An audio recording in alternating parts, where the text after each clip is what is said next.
نبی کریم صلی اللہ تعالی علیہ وآلہ وسلم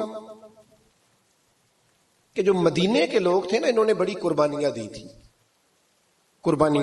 اپنی جگہ دی شہر میں۔ یہ مدینہ وہ واحد شہر ہے جو بغیر تلوار کے فتح ہوا ہے۔ مدینے والوں نے کوئی بحث نہیں کی، انہوں نے گردنیں سیدھی سیدھی حضور کے قدموں پہ رکھ دی۔ مدینے والوں نے بڑی قربانیاں دی۔ مکے والے بعد میں مسلمان ہوئے فتح مکہ کے بعد۔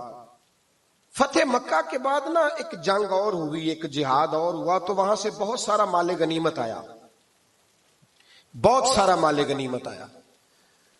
اسلام میں حکم ہے کہ جو آدمی نیا نیا کلمہ پڑھتا تھا نا، تو اس کے رشتہ دار اسے چھوڑ دیتے تھے، تعلق ٹوٹ جاتا تھا، تو پھر حکم دیا گیا کہ تالیف قلب کرو۔ مؤلفۃ القلوب ایک پورا عنوان ہے، ان کو مال دو تاکہ وہ گھر بنا لیں، کاروبار کر لیں۔ تو نبی کریم علیہ السلام نے نا جن لوگوں نے مکے میں تازہ کلمہ پڑھا تھا نا، ان کو ذرا مال زیادہ دیا۔ یہ بخاری مسلم ہے، حضور نے ان کو زیادہ پیسے دیے۔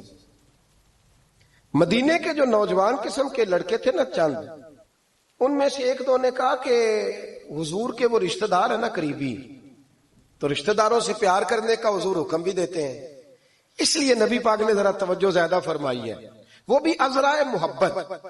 جیسے بندہ کہہ دیتا ہے نا کہ ماشاءاللہ اب تو اپنا بیٹا مل گیا ہے، ماشاءاللہ بھائی بھائی بیٹھے ہو اب مل کے، اس طرح ازرائے۔ سمجھ آ رہی ہے میری بات کی؟ جن لفظوں میں بات بیان کر رہا ہوں ان لفظوں میں سمجھیے گا۔ محبت کے ساتھ کہا کہ وہ اپنے ہیں نا حضور کے، اس لیے حضور کا دل چاہا ہے، حضور حکم دیتے ہیں کہ اپنوں سے صلہ رحمی کرو، اس لیے نبی پاک نے زیادہ دیا ہے۔ بس وہ ایک آدھ آدمی نے بات کر دی تو بات چلنے لگی، چلتے چلتے چلتے چلتے نہ وہ بات میرے محبوب تک بھی پہنچ گئی۔ ترکی خیمے میں حضور بیٹھے تھے تو نبی کریم علیہ الصلوۃ والسلام نے فرمایا بھائی اس طرح کرو، مکے والا کوئی بندہ نہ آئے، صرف مدینے والوں کو بلاؤ، صرف نام لے مدینے والوں کا، صرف صرف مدینے والوں کو بلاؤ، فقط ان سے بات کرنی۔ مدینے کے لوگ آ گئے، اللہ کے حبیب نے گفتگو شروع کی۔ بات پہلے بھی ہوتی تھی پر آج رنگ نرالا تھا۔ نبی کریم علیہ الصلوۃ والسلام فرمانے لگے مدینے والوں، میں نے یہ بات سنی ہے کہ تم نے کہا ہے کہ حضور اب صلہ رحمی کی وجہ سے ان کو زیادہ نوازنے لگے ہیں۔ عرض کی یا رسول اللہ، وہ ایک آدھ نوجوان نے بات کی ہے، وہ ہماری مشترکہ رائے نہیں۔ حضور علیہ الصلوۃ والسلام آج بات کرنے لگے تو آج جذبات کا رنگ نرالا تھا۔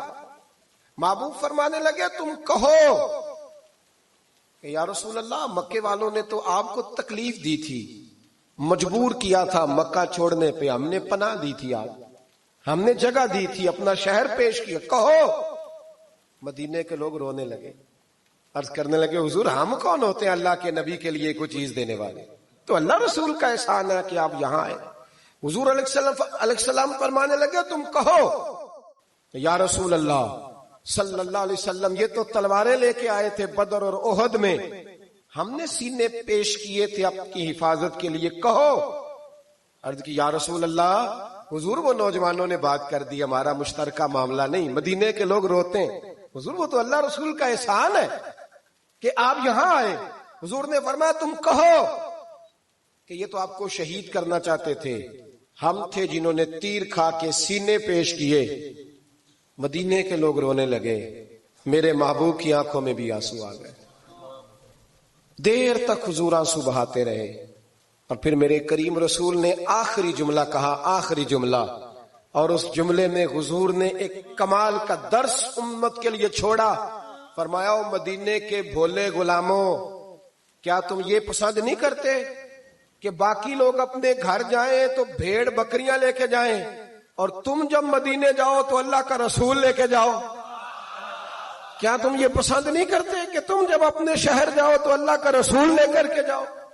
او بھائی، کیا ہم یہ پسند نہیں کرتے کہ باقی لوگ بینڈ باجا، شو بازیاں، شوخیاں اور معاذ اللہ بے حیائیاں، فحاشیاں، عریانیاں جمع کریں، اور ہمارے حصے میں مصطفیٰ کی نعتیں آ جائیں، اللہ کا ذکر آ جائے، قرآن پاک کی تلاوت آ جائے، دعا آ جائے، اذکار آ جائے؟ کبھی کبھی زیادہ پریشان ہوتا ہوں، کبھی کبھی زیادہ۔ میں نے بہت ساری جنگیں کی ہیں اپنی زندگی میں، بہادر نہیں ہوں زیادہ، لیکن کچھ جنگیں کی ہیں۔ کچھ میں نے آغاز کیے ہیں کچھ چیزوں کا، تو کوشش کی ہے وہ جنگ پوری لڑنے کی. جیتا ہوں یہ ہارا ہوں یہ تو وقت بتائے گا، لیکن کوشش کی ہے. ایک بات ضرور ہے کہ اللہ رسول کے نام پہ جب آپ میدان میں لڑنے کے لیے نکلتے ہیں نا، تو جیتے نہ بنا تو خالی لڑنے کا بھی بڑا ہی مزہ آتا ہے. یاد رکھنا، خالی لڑنے میں بھی بڑا مزہ ہے، بڑا چسکا ہے خالی لڑائی کرنے. خالی مجھے یاد ہے ایک جگہ پہ، میں بڑی شروع کی بات ہے، میں باز کر کے نکلا تھا ایک جگہ پہ، تو ایک صاحب نے مجھے کہا تھا کہ جو چورن آپ بیچنا چاہتے ہیں وہ اس زمانے میں کوئی نہیں خریدتا. لفظ انہوں نے کہے اور بڑے زور سے مجھے کہے کہ جو چورن آپ بیچنا چاہتے ہیں وہ اس دور میں نہیں بکتا، اس دور میں کچھ چاہیے. اور جس جگہ بیٹھ کے آپ بیچنا چاہتے ہیں یہاں تو بالکل نہیں بکتا، کچھ میک اپ کی ضرورت ہوتی ہے. میں خاموش رہا اس لیے کہ کچھ وقت ایسے ہوتے ہیں جن میں چپ بڑی اچھی ہوتی ہے. پھر کچھ عرصے کے بعد ان صاحب کا مجھے فون آیا کہ آپ ہمارے ادارے میں بھی آئے. تو میں نے کہا آپ چورن خرید لیں گے میرے والا؟ آپ خرید لیں گے چورن؟ کہنے لگے نہیں، آپ کو بات ابھی تک یاد ہے. تو میں نے کہا وہ آپ کی بات نے میرا حوصلہ بڑھایا تھا، آپ میرے محسن ہیں، آپ نے اچھے جملے کہے. اس لیے کہ بعض لوگوں کے جملے اور محنت کرنے کا جذبہ پیدا کرتے ہیں اور توانائی. اپنی زندگی میں یہ سمجھ لیں کہ اللہ رسول سے تعلق لگانا ہے تو پھر اس کو انشاءاللہ بول کے بتائیے. نہیں جی آپ کی مہربانی، یہ لفظ آپ کو بولنا ہی پڑے گا. اللہ رسول سے رشتہ لگانا ہے تو پھر اس کو لو. میں سچی گل کرنا کچھ نہیں بولے اجے بھی، میں نے پتا ہے نا جی. تو آپ اللہ رسول سے تعلق لگانا ہے تو پھر اس کو انشاءاللہ نبھانا ہے اللہ کے فضل سے. اور کہا وَلَا تَمُوتُنَّ إِلَّا وَأَنْتُمْ مُسْلِمُونَ، مرتے دم تک مسلمان رہنا، مرتے دم تک. حضرت عبداللہ مزنی رضی اللہ تعالیٰ عنہ کے بارے میں حضرت ابو ایوب انصاری فرمایا کرتے تھے کہ لوگوں کو مال اور دولت پر رشک آتا ہے، مجھے اس صحابی کی موت پر رشک آیا، یعنی مرنے کی کیا بات ہے، مجھے مزہ آیا. کہا کس طرح؟ فرمانے لگے عصر کے وقت نبی پاک نے انہیں دفن کیا، عصر کے وقت، اور جب ہم دفن سے فارغ ہوئے تو مغرب کا وقت ہو گیا تھا.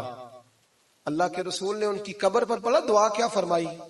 حضور فرمانے لگے اے اللہ عصر کی نماز تک میں اس سے راضی تھا، عصر کے بعد دفن کیا تو فرمایا عصر کی نماز تک اللہ میں راضی تھا، تو بھی اس سے راضی ہو جا. فرماتے مجھے رشک آیا اس شخص کے دنیا پہ جانے پر کہ یہ انداز بھی ہوتا ہے.